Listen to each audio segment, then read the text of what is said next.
जी अस्सलाम वालेकुम dear students, उम्मीद करता हूँ आप सब लोग खैर वाफियत से होंगे। हम पास्ट पेपर सीरीज़ को कंटिन्यू किए हुए थे और आज हम पहुँचे हैं अपने नेक्स्ट क्वेश्चन के ऊपर। थर्ड क्वेश्चन हमारे पास है, who among the following is known as the poet of beauty. इनमें से कौन सा जो है वो राइटर है जिसको पोइट ऑफ ब्यूटी भी बोलते हैं, मतलब कि जिसने हुस्न के ऊपर, प्यार के ऊपर, मोहब्बत के ऊपर और इश्क के ऊपर शायरी की है। तो इसका राइट आंसर है जॉन कीट्स। इनका एक बड़ा इंपॉर्टेंट, बड़ा फेमस जुमला है, I think of beauty is Joy for ever. और यंग एज में इसकी जो है वो डेथ हो गई थी जॉन कीट्स की। अब इसके बाद हमारे पास ऑप्शन हैं जी, विलियम वर्ड्सवर्थ, इसको पोइट ऑफ नेचर बोलते हैं विलियम वर्ड्सवर्थ। और एक बहुत मशहूर जुमला है, child is the father of man, ये विलियम वर्ड्सवर्थ का जुमला है जी, राइट। उसके बाद रुडयार्ड किपलिंग जो है, इसको भी गालिबन नोबेल प्राइज़ मिला था जी। और ये जंगल बुक और वाइट मैन्स बर्डन, ये किताबें इन्होंने लिखी हैं। ओज़ेमेंडियाज़ आपने सुनी होगी, वो पी.बी. शेले ने लिखी है। पी.बी. शेले ने ओज़ेमेंडियाज़ एक पोइम है वो लिखी है। 2024 का जो नोबेल प्राइज़ लिटरेचर में मिला है वो साउथ कोरियन ऑथर हैं, फ़ीमेल, हैन कैंग। उनका नावल गालिबन वेजिटेरियन है, उसके ऊपर उनको मिला है जी, हैन कैंग को Nobel prize in literature, right. Okay, अगला सवाल हमारे पास है, in mathematics a solution to an equation that emerges from the process of solving the problem but is not valid solution to the problem. अब वो ये कहता है कि एक ऐसा सोल्यूशन जो कि इमर्ज होता है जबकि हम सॉल्यूशन के प्रोसेस में होते हैं। जब हम किसी इक्वेशन को सॉल्व कर रहे होते हैं तो वो सॉल्यूशन तब ही इमर्ज होता है, लेकिन जब आप उसे वापस उसी ओरिजिनल इक्वेशन में जाके पुट करेंगे तो वहाँ पे वैलिड नहीं होता। आपको बात की समझ आई? तो ये हमारे पास क्या होता है जी, ये हमारे पास एक्सट्रेनियस सोल्यूशन होता है।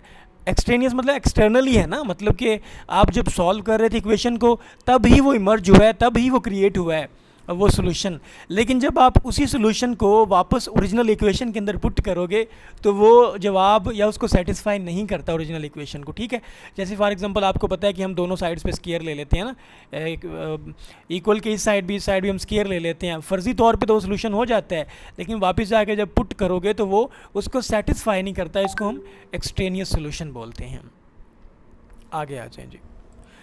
अब हमारे पास सवाल है, the number of elements in power set. ये जो पावर सेट है इसमें कितने एलिमेंट्स हैं जी, ये हमने देखना है। तो इसमें बेसिकली कितने हैं जी हमारे पास, अगर 2 की पावर हम n करें, ये जो n होता है ना, n ये नंबर ऑफ़ एलिमेंट्स होता है, 1 2 3। अब अगर हम ऐसे करें कि 2 की पावर 3 करें, 2 की पावर 3 का मतलब ये है कि 2/2/2, 2 2 4 और 4 2 8, ये हमारे पास कितना जवाब आएगा जी, 8 इसका जवाब आएगा। ये फार्मूला है जी ये पावर सेट मालूम करने का जी। 2 की पावर आप क्या कर दें जी, n कर दें। n का मतलब है नंबर ऑफ़ एलिमेंट्स, अंडरस्टैंड, ठीक है। अब सपोज़ करें कि हमारे पास एक एम्प्टी सेट आ गया। एम्प्टी सेट में नंबर ऑफ़ एलिमेंट्स क्या होते हैं, 0, ठीक है। तो ये हमारे पास क्या होगा, 2 हो जाएगा। 2 की पावर 0 का मतलब क्या जी, 2। ओके, अब हम इसको थोड़ा सा खोलते हैं, थोड़ा सा एक्सप्लेन करते हैं जी। लें जी, अब हम इसको देखते हैं जी पावर सेट को, क्योंकि यहाँ से सवाल बन सकता है।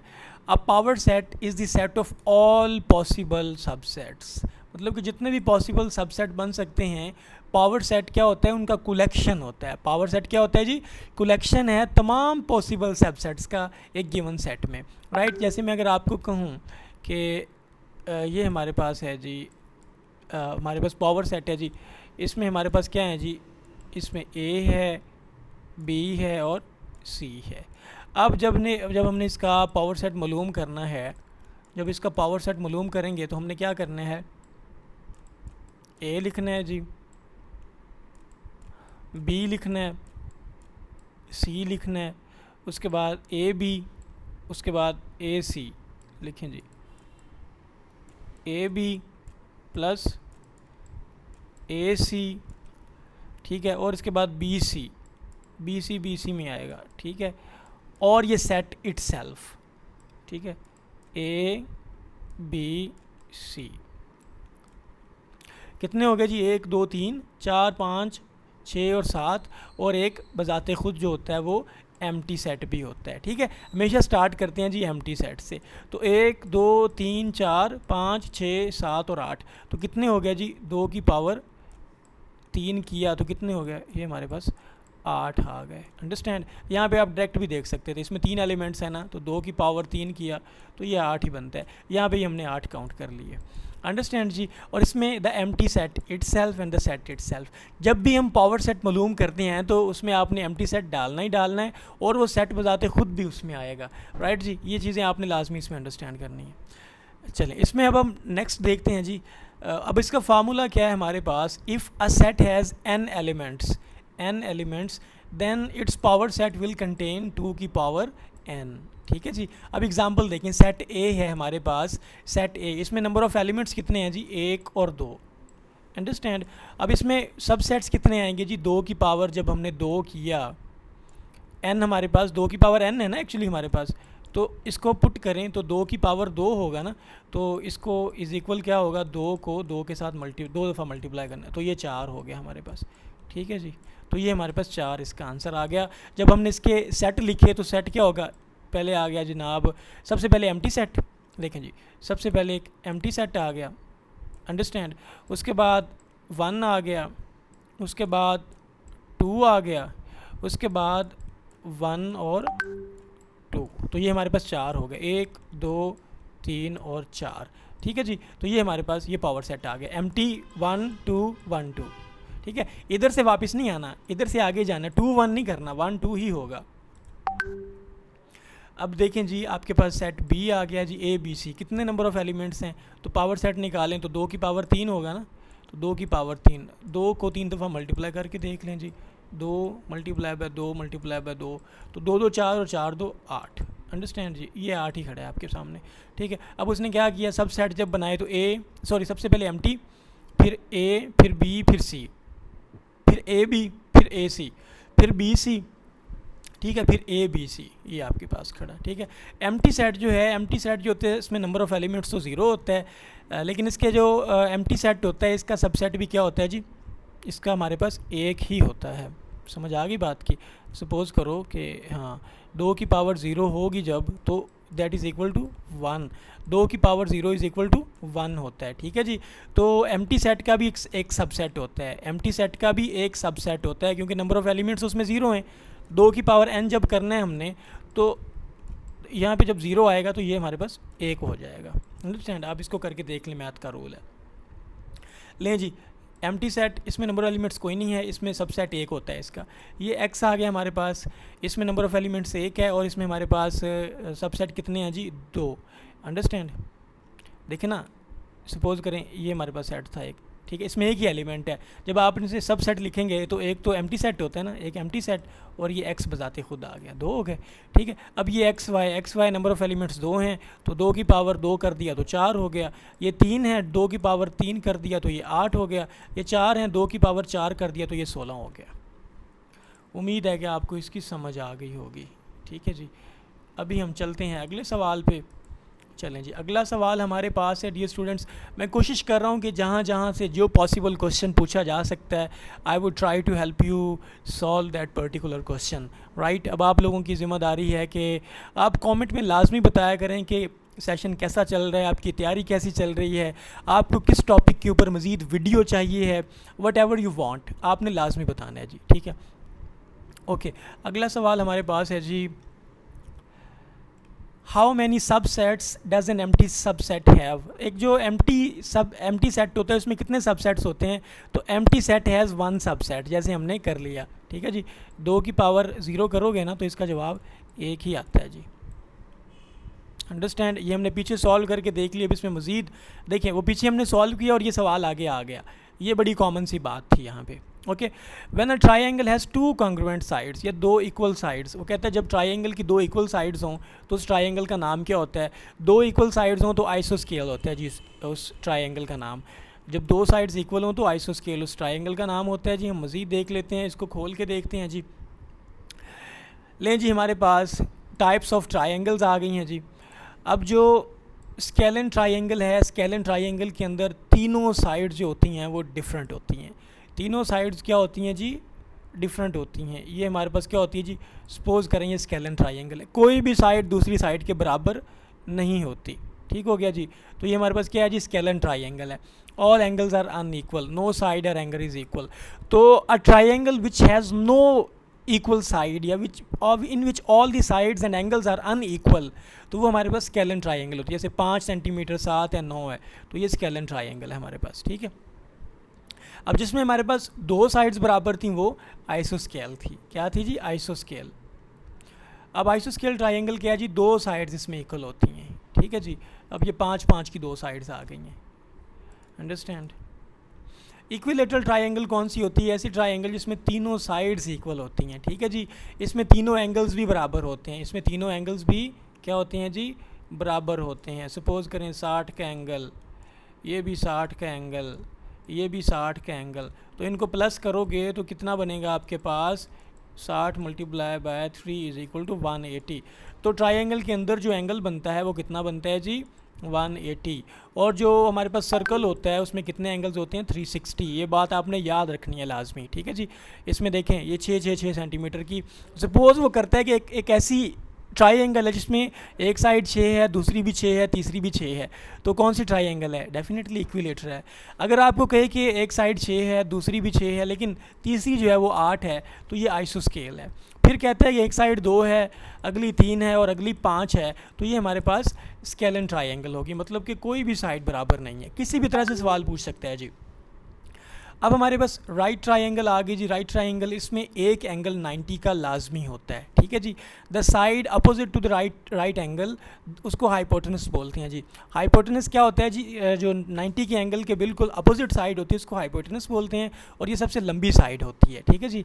इसमें एंगल जो है वो एक 90 का है, ठीक हो गया, और एक 30 का और एक 60 का। अब इनको जमा करें तो ये सारे के सारे क्या बनते हैं जी, 180 बनते हैं, अंडरस्टैंड। ये कितने बनते हैं जी, 180 बनता है जी टोटल एंगल आपकी ट्राइंगल के अंदर, ठीक है। तो राइट ट्राइंगल के अंदर जो एंगल्स की सीक्वेंस है वो ये होगी 90 30 60 90 60 30, वट एवर यू से, ओके।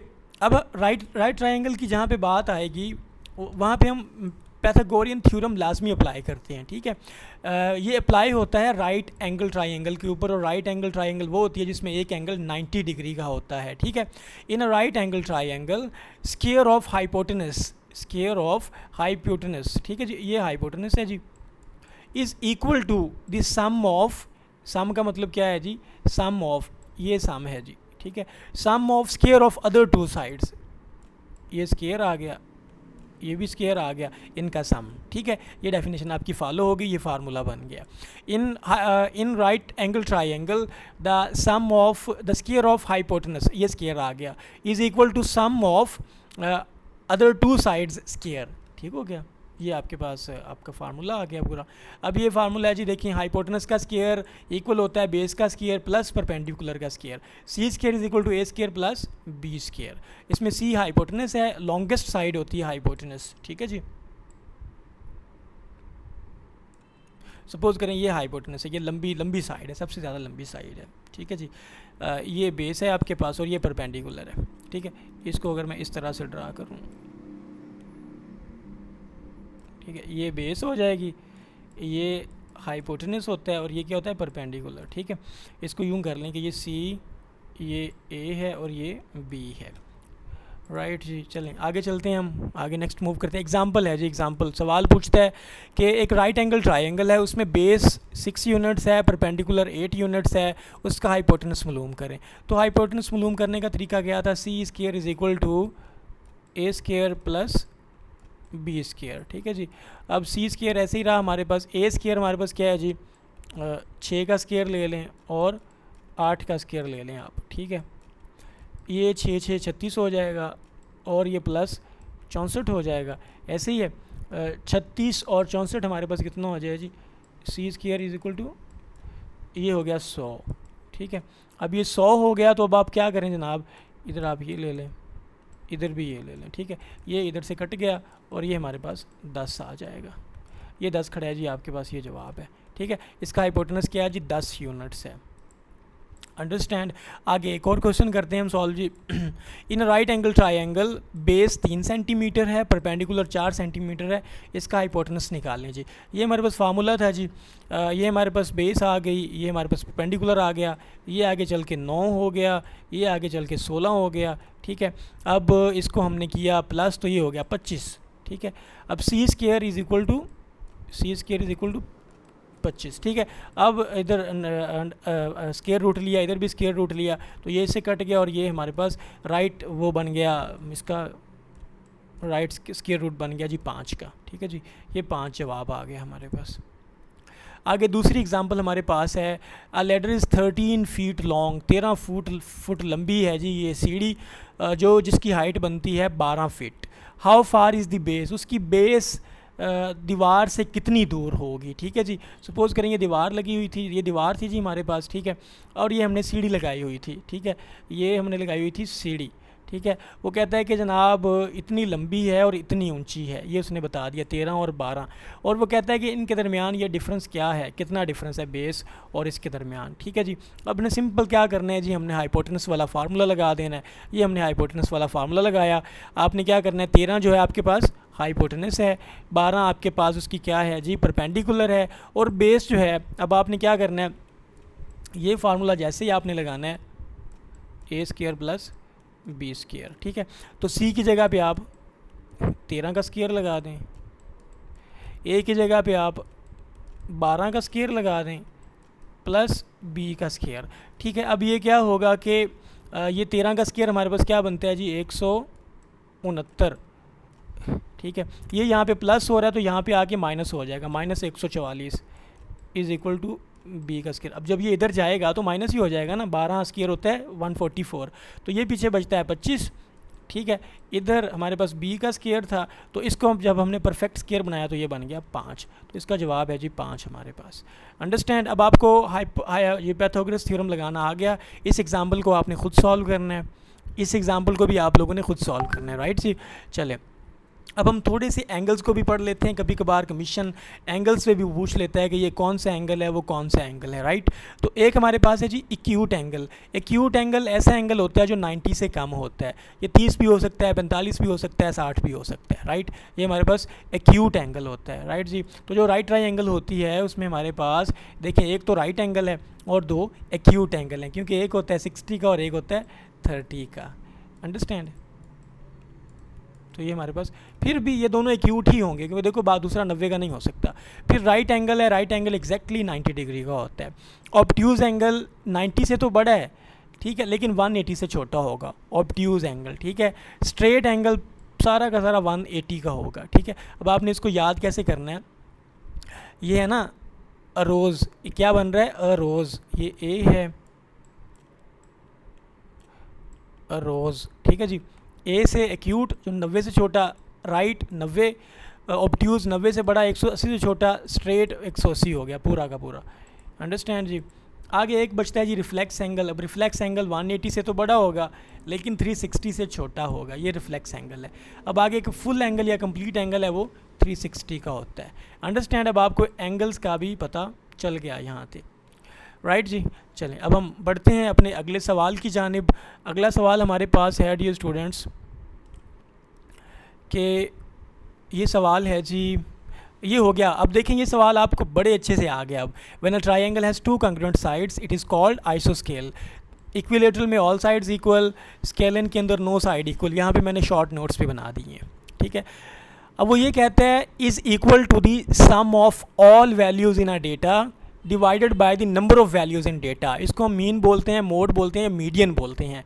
तो ये होता है जी मीन। मीन का मतलब ये होता है कि सारी वैल्यूज़ का सम कर लें, सारी वैल्यूज़ का सम कर लें, उनको डिवाइड कर दें नंबर ऑफ़ वैल्यूज़।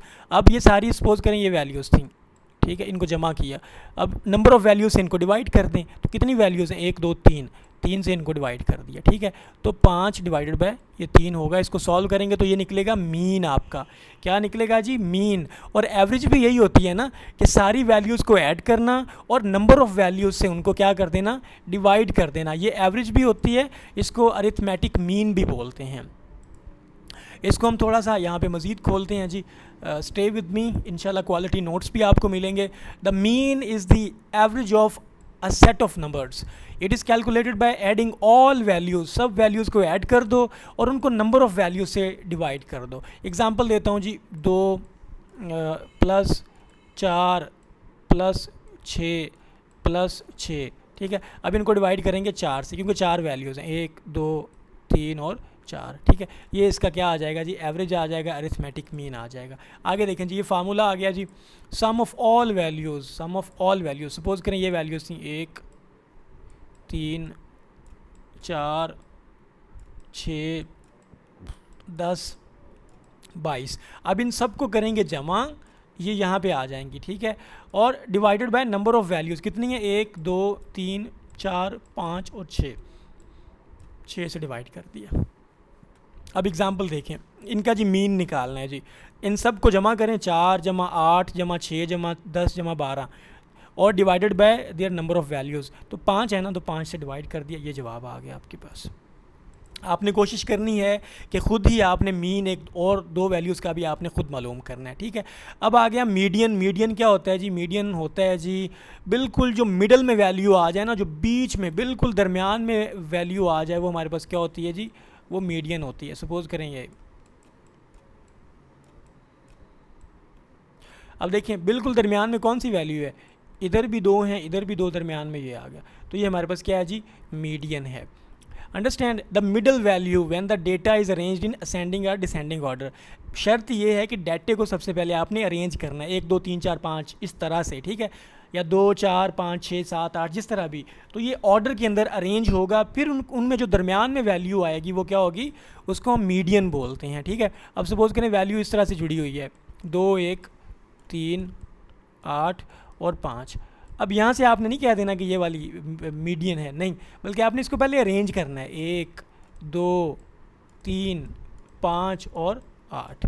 अब ये वाला 3 जो है ये मिडल वैल्यू होगी। अंडरस्टैंड। अगर वो कहता है कि अगर तो ये जो नंबर दिए हुए हैं अगर तो ये ओड हैं, क्या ओड मतलब कि 3 हैं, अगर 3 वैल्यूज़ दी हुई हैं ना 1 2 3, तो ये दरमियान वाला क्या होगा, मीडियन होगा, ठीक है। या अब देखें ये वैल्यूज़ दी हुई हैं 2 3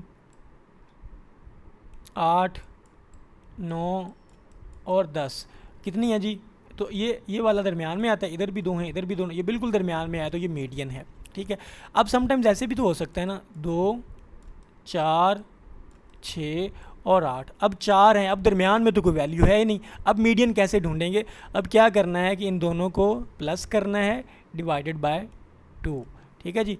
10 डिवाइडेड बाय 2, तो ये जनाब 5 जो है वो मीडियन होगा, ठीक है जी। जब इवन नंबर आ जाएं तो बीच वाला नंबर मीडियन हमने फाइंड करना है उन दोनों को जमा करके डिवाइडेड बाय 2, ठीक है। इनके अंदर तो आपको साफ पता चल रहा है, इनको सबसे पहले अरेंज करें, 1 3 5 7 9, ठीक है, तो आपके पास जो मीडियन आता है वो 5 ही बनता है, ठीक है।